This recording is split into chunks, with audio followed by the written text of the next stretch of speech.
Bienvenue sur Africa 24 dans cette nouvelle édition du Non-Stop Info. Voici les titres de l'actualité. Le sort de l'ancien président béninois Thomas Boni Yayi inquiète l'ex-chef de l'État français, François Hollande. Ce dernier l'a fait savoir dans une lettre dans laquelle il s'est dit préoccupé par la situation socio-politique béninoise. Le phénomène d'attaque terroriste inquiète dans la région ouest africaine. L'enlèvement au Bénin de 2 Français et l'assassinat de leur guide le 1er mai pose la question des mesures à prendre face aux défis sécuritaires grandissants. Et rencontre avec l'auteur burkinabé Wendiam Assetou Maïga. Elle a dédicacé en mars 2019 son tout premier roman, une œuvre dénommée L'exil de l'amour, qui aborde plusieurs sous-thématiques comme l'amour ou encore les péripéties de l'adoption d'un enfant. Mais tout d'abord, le Cameroun débute ce lundi 20 mai les festivités de la 47e célébration de la fête nationale. Des festivités d'une semaine placées cette année sous le thème « Unité dans la diversité », un atout majeur du peuple camerounais dans sa démarche résolue vers l'émergence. À cette occasion, Africa 24 vous propose une édition spéciale en ce jour à partir de 8h30 GMT. Au Bénin, l'état des lieux de la démocratie, mais aussi la situation de l'ancien président Thomas Boni Yayi, dont le domicile est surveillé depuis les élections législatives du 28 avril, préoccupe plusieurs personnalités internationales, à l'instar de l'ancien président français François Hollande, qui a appelé dans une lettre la communauté internationale à s'intéresser à la crise politique béninoise. Plus de précisions avec Wendiam Valentin Compaoré et Corinne Camden. L'ancien président béninois Boni Yayi est-il en résidence surveillée? Son domicile reste sous la garde constante des forces de l'ordre. Selon Amnesty International, des fouilles systématiques et des interrogatoires de simples passants sont également opérés dans le quartier Kadjioun où réside l'ex-président. Marcel de Souza, ancien président de la commission de la CEDEAO et beau-frère de Boni Yayi, a même été refoulé à l'entrée de son domicile. Je peux vous le confirmer, M. Boni Yayi, l'ancien chef de l'État béninois, est à tout le moins interdit de circuler librement.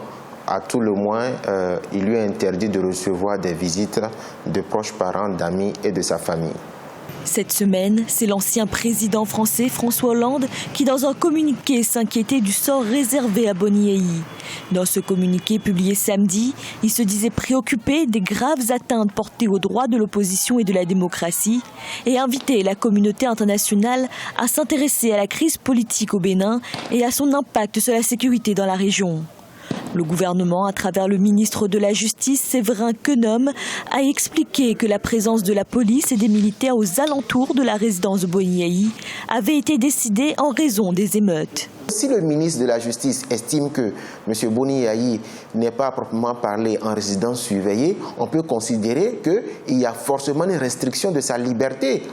Il y a une restriction de sa liberté et en conséquence, c'est un abus de droit, c'est un abus, c'est une atteinte à la liberté, c'est une atteinte à la sécurité, c'est à la limite une torture morale, je l'ai dit plusieurs fois. Et même, ce ne serait pas trop grave, ce ne serait pas trop hasardeux de parler d'une séquestration. Encore que les rares personnes, le kiné, le médecin et moi-même, qui avons quelquefois accès à M. Boni Yayi, nos identités sont systématiquement relevées et compte rendu est fait à je ne sais qui.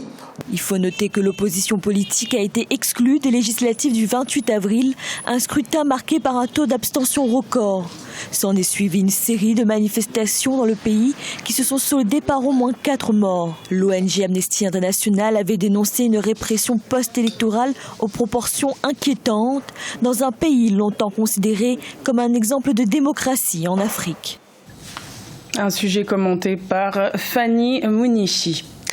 Le Bénin est confronté aux défis sécuritaires après l'enlèvement le 1er mai de 2 Français et l'assassinat de leur guide béninois dans le parc national de Pendjari.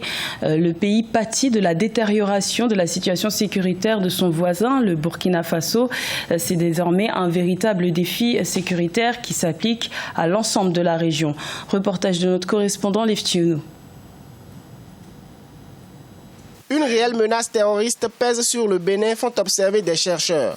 suite à la mort du guide de tourisme béninois Fiacre Bédi, survenu en début du mois de mai, lors de l'enlèvement de 2 touristes français au parc de la Pandiari au nord du pays le 1er mai. De nombreux chercheurs sont préoccupés par le phénomène d'attaque terroriste dans la région. Ça s'est passé à un moment où le Bénin était en conflit interne des partis politiques. Nous sommes tous menacés par nos contradictions internes. Car si le mur n'est pas lézardé, les reptiles ne peuvent pas rentrer. Et c'est pourquoi il faut l'étouffer dès maintenant et par nous-mêmes, pas par les voyages à l'étranger pour chercher des gens qui vont venir nous faire la paix ici. Les 2 otages français ont été libérés par l'armée française au Burkina Faso le 10 mai.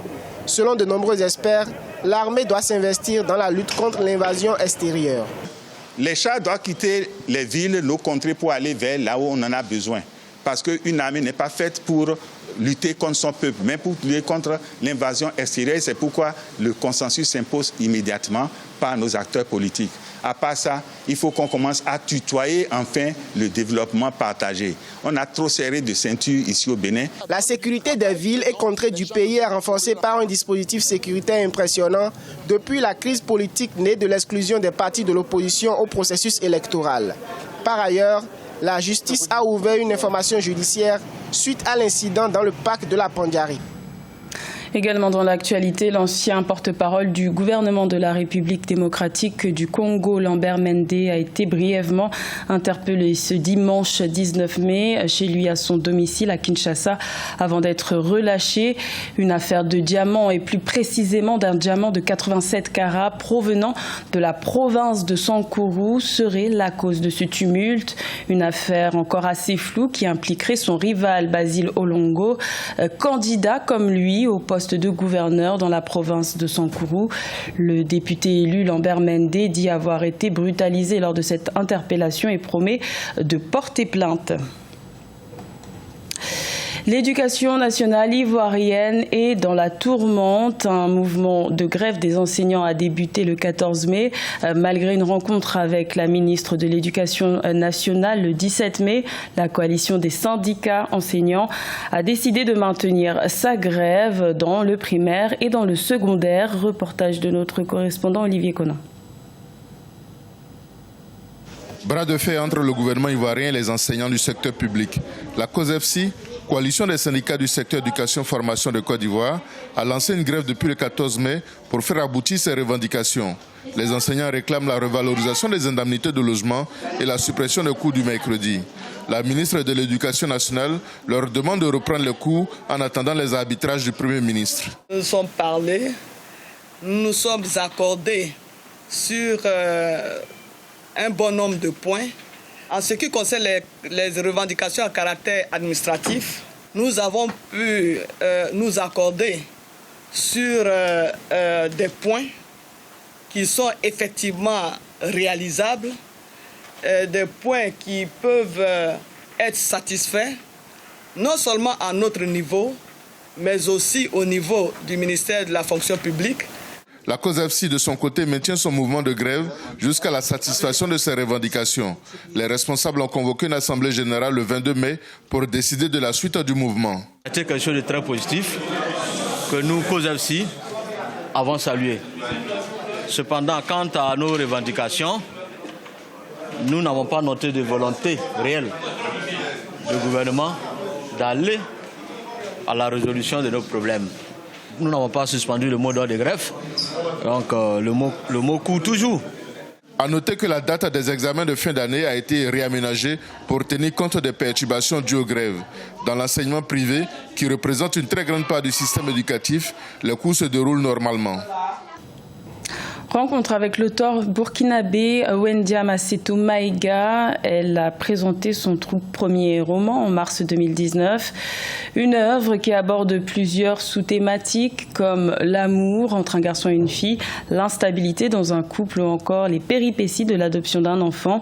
Une œuvre à découvrir dans ce reportage de notre correspondant Jean-Paul Ouedraogo. Écrivaine burkinabé de 34 ans, Wendia Massetou Maïga est une auteure tout inspirée. Son premier roman, L'exil de l'amour, est une œuvre de fiction dans laquelle le thème de l'amour occupe une place essentielle. Un voyage littéraire qui construit sa trame autour de deux personnages naturellement prédestinés et qui ne sont autres que Patrice et Nadège. Ces deux jeunes qui se sont connus par le fruit du hasard, qui vont s'aimer, mais qui étaient diamétralement opposés sur le plan social.